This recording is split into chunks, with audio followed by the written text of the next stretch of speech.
Billionaire tested single dad by saying, "You got fired." But what he said next changed everything. The room was too quiet for the words that followed. "You're finished here." The voice was calm, precise, almost bored. Across the glass conference table, Daniel Cross folded his hands as if he had just ended a meeting about printer toner instead of dismantling a man's livelihood. Marcus Hale stood there, still holding the tablet he'd been reviewing. The blue glow reflected faintly in his glasses. For a moment he genuinely thought he'd misheard. "I'm sorry?" Marcus said. Daniel didn't look up from the contract folder in front of him. He slid it shut, squared it neatly with the edge of the table and finally raised his eyes. "I said your contract is terminated effective immediately," he said. "Security will escort you out. HR will mail whatever severance you're entitled to." The words landed hard, but not loud. There was no anger in Daniel's tone. No heat. Just certainty. Marcus swallowed. This didn't make sense. 30 minutes ago, he'd been troubleshooting a server outage that would have shut down half the company's logistics network. He'd stayed overnight fixing it. Again. He'd missed his son's school assembly to do it. Now this. "Is there a reason?" Marcus asked.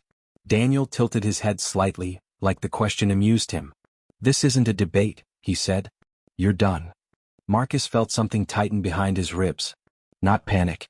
Something quieter. He thought of the lunch he'd packed that morning. Peanut butter sandwiches cut into triangles because Leo insisted they tasted better that way. "Can I ask one thing?" Marcus said. Daniel sighed, already irritated. "Make it quick."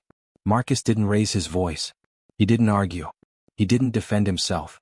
He just said, "Please don't send the termination notice to my home address today. My son gets home before I do, and I don't want him thinking I failed." The room changed. Not visibly.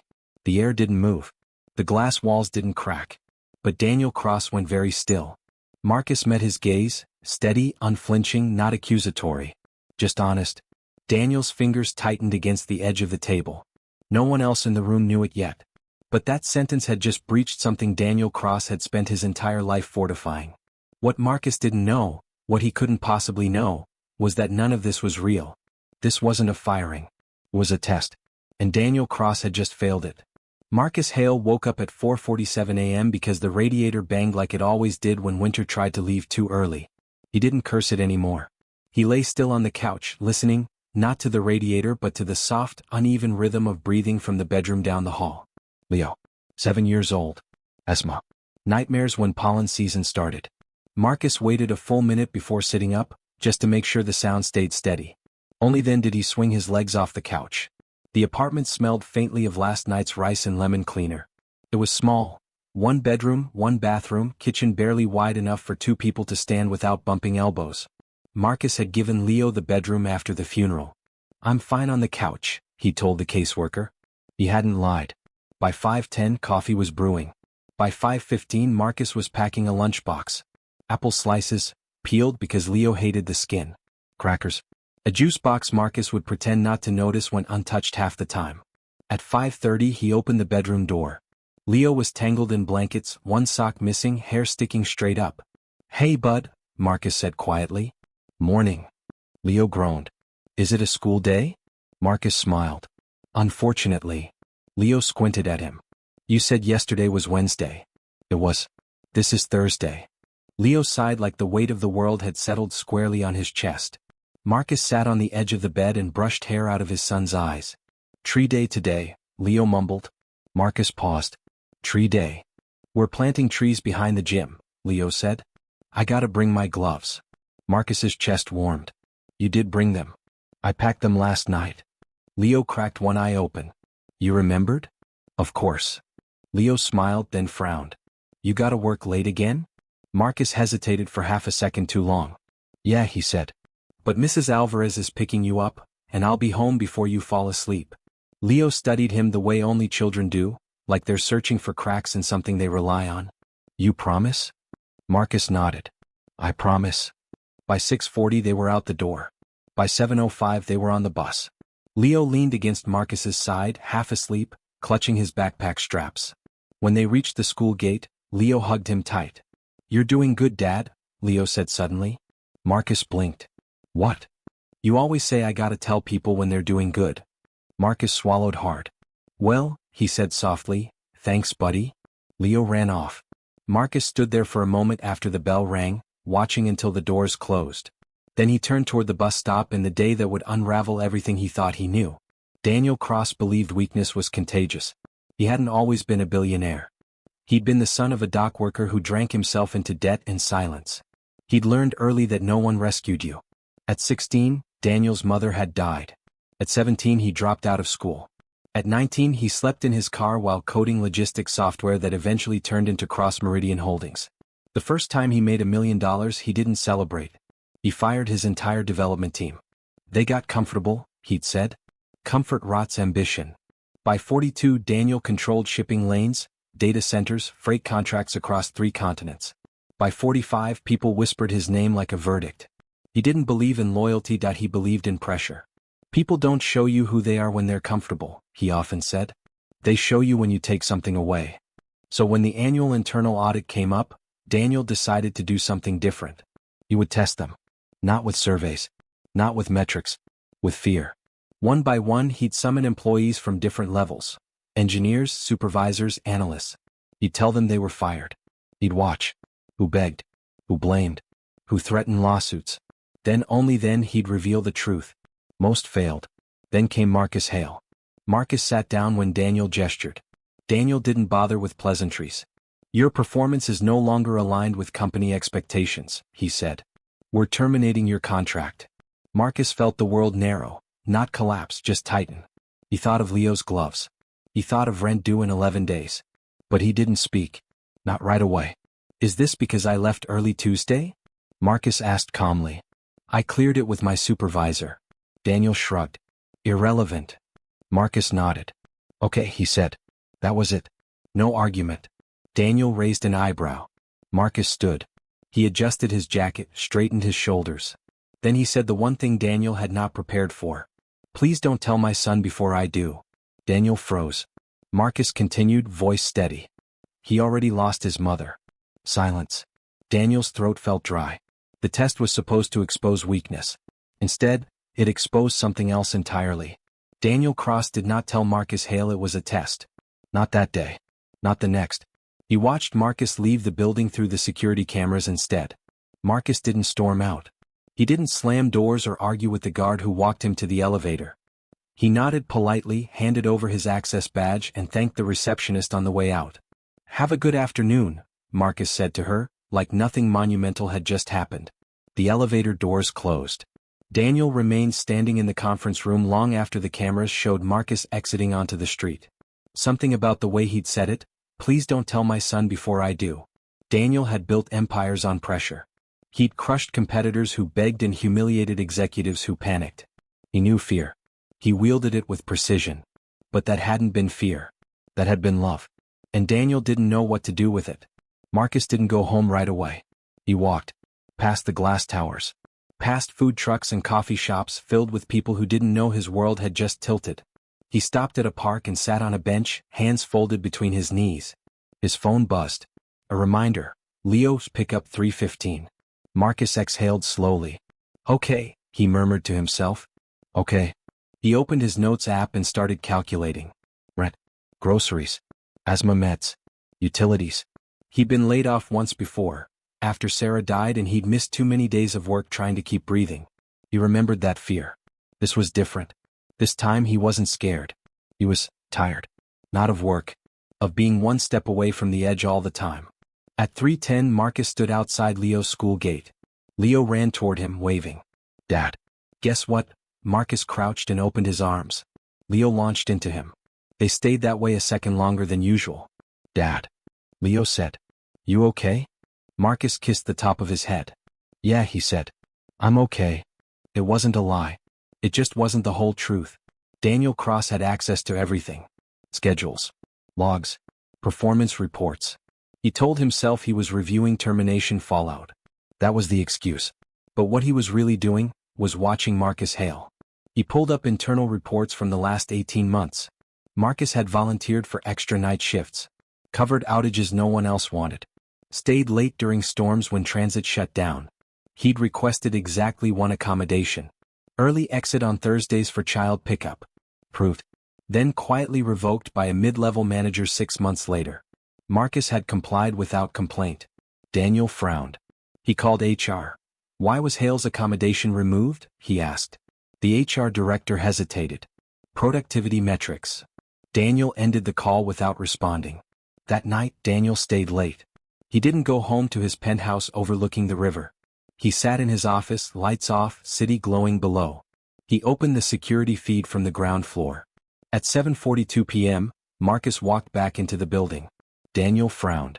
He was no longer employed. Why was he here? The camera followed Marcus as he approached the night supervisor. They spoke briefly. Marcus nodded. 10 minutes later, he was in the server room. Daniel leaned forward. He rewound the footage. Listened to audio. The supervisor's voice crackled through the feed. We're short. Just tonight. If you can, Marcus's voice was calm. I can help. Just don't put me on payroll. Daniel sat back slowly. Marcus worked for 4 hours. Unpaid. Then left. At 11:58 p.m. Daniel closed the feed. For the first time in years he didn't sleep. Daniel had built his life around one belief. If you need someone you've already lost. His father had needed alcohol, his mother had needed hope. Both had died needing something Daniel could not give. So he learned to need nothing. People called him disciplined, focused, ruthless. No one called him lonely. He made sure of that. But now he found himself replaying one sentence. I don't want my son thinking the world is about people disappearing. Daniel poured himself a drink. Didn't touch it. He thought about his own childhood.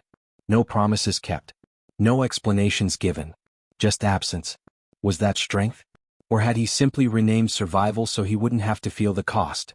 Marcus updated his resume at night. Quietly. After Leo fell asleep. He applied to 5 jobs the first evening. 10 the next. He didn't tell Leo. He didn't lie either.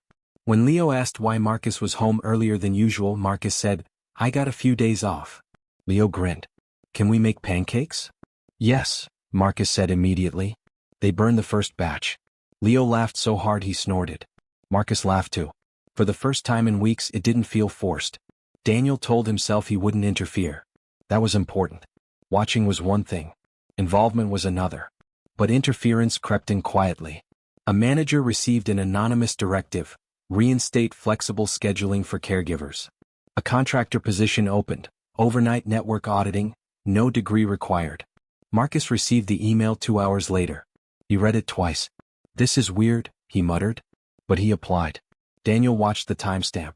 2 weeks later, a data breach hit Cross Meridian Holdings. Minor. Contained.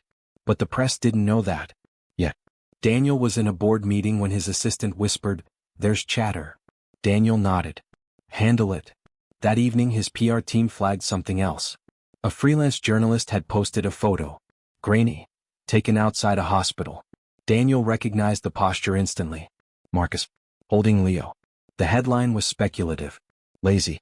Billionaire's former employee seen in late-night emergency. Was firing connected? Daniel stared at the screen. His chest tightened. He'd meant to keep Marcus invisible. Now the world was staring. The board convened within hours. We need distance, one director said. Cut ties completely, said another. Public statement. No affiliation. Daniel nodded. He drafted the statement himself. Marcus Hale is no longer employed by Cross Meridian Holdings. The company bears no responsibility. He stopped typing. His hand hovered. This wasn't the test. This was real. And for the first time in his life, Daniel Cross hesitated. He hit send anyway. Marcus felt it the next morning. The rejection emails came faster. His phone buzzed with messages he didn't answer. Then one text. From a former coworker. Hey, I'm sorry. Saw the statement. Marcus read it twice. Then he set the phone down. He didn't tell Leo. He made breakfast. He packed gloves for tree day. But something in him went quiet. Not broken. Withdrawn. Daniel Cross had always believed control was the same thing as safety. That if he made the decisions early enough, hard enough, nothing could surprise him. If he stayed ahead of the damage, nothing could touch him. But on the morning after the press statement went live, Daniel sat alone in his office and realized something had slipped. It was himself. The board congratulated him. That was the worst part.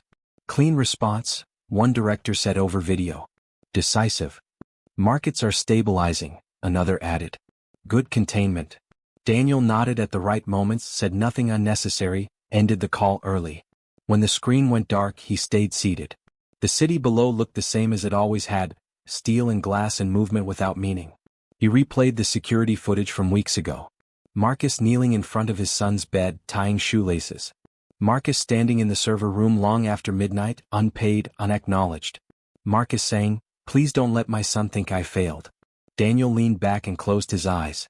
For the first time in decades, the old belief didn't hold. Control didn't feel like safety anymore. It felt like cowardice. Marcus didn't rage. He didn't post. He didn't threaten legal action. He just stepped back. He declined interviews politely. "I don't have anything to add," he told a reporter on the phone. "I'm just trying to take care of my kid." He stopped applying to jobs at large firms. Instead, he took a temporary overnight IT role at a community hospital. Less pay, more hours, no prestige. It paid enough to keep the lights on. Leo noticed the difference anyway. "You don't smile at your phone anymore," Leo said one evening as they ate grilled cheese at the tiny kitchen table. Marcus paused. "Was I smiling at it before?" "Yeah," Leo said. "Like you were thinking real hard but not sad hard." Marcus nodded slowly. "Well," he said, "phones don't always deserve smiles." Leo considered that. "Okay," he said, satisfied. That was Leo, accepting the world as it came, trusting his father to handle the rest. Marcus washed the dishes later with his jaw tight. He hadn't failed his son. But someone had failed him.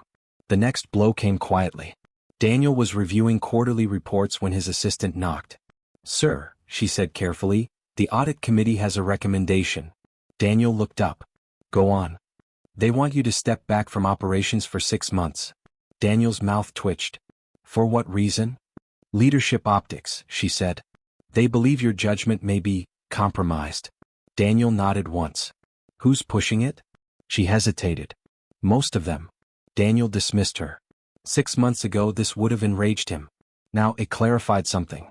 The board didn't trust him. They never had. They trusted results. And right now the only result that mattered to him wasn't on any spreadsheet. Daniel didn't plan the drive. He just got in the car and went. The neighborhood was quieter than he expected. Older buildings. Trees stripped bare by winter. Kids' bikes chained to railings. He sat in the car for a long time. Then he went up. Marcus answered the door wearing an old hoodie, sleeves pushed up. He didn't look surprised. "I figured you'd come eventually," Marcus said. Daniel swallowed. "May I come in?" Marcus stepped aside. The apartment smelled like coffee and laundry detergent. A child's drawing was taped to the fridge, a crooked tree with green scribbles and a stick figure man beside it. "That's you?" Daniel asked quietly. Marcus nodded. "That's how he sees me." They sat. Silence stretched. Daniel spoke first. "I was wrong," he said. Marcus didn't respond. Daniel continued anyway. "I told myself I was protecting you. The company. The situation." His voice was steady but thin. "The truth is I protected myself." Marcus leaned back. "You always do," he said calmly. Daniel flinched. "I don't know how to fix what I did," Daniel said. "But I know this, I won't do it halfway." Marcus studied him.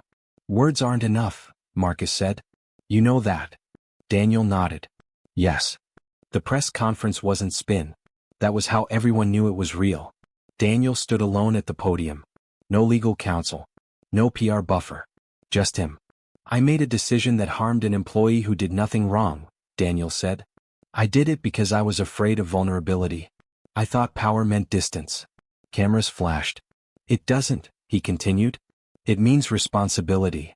He announced a full policy overhaul. Flexible schedules codified. Caregiver protections guaranteed. A foundation for employees in crisis, funded by his own shares. Then he said the part no one expected. "I've stepped down as CEO, effective immediately."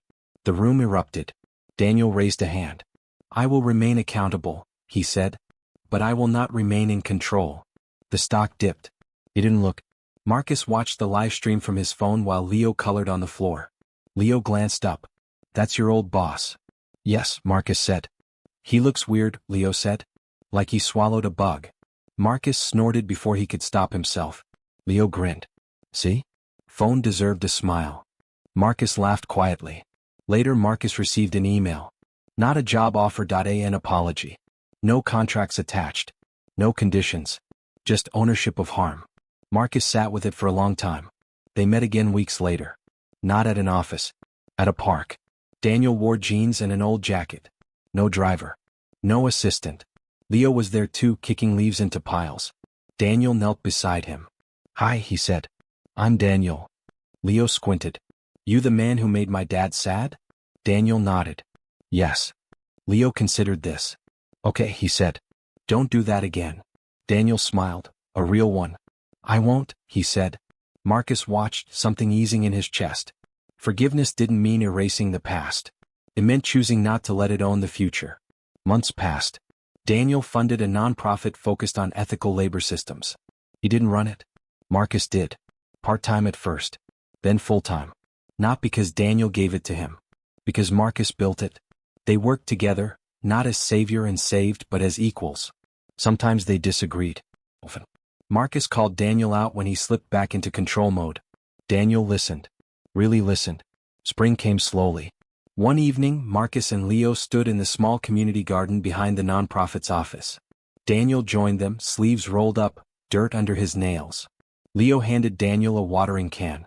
"You gotta do it like this," Leo said seriously. "Not too much. Roots don't like drowning." Daniel nodded solemnly. "Understood." Marcus watched them. The city hummed beyond the fence. Not distant. Not overwhelming. Just there. Daniel caught Marcus's eye. "Thank you," he said quietly. Marcus shrugged. "You learned." Daniel smiled. That was enough. Leo ran ahead, laughing, dirt on his knees, future wide open. Marcus followed. Daniel walked beside them. Not in front. Not behind. Just there. And for the first time in his life, Daniel Cross didn't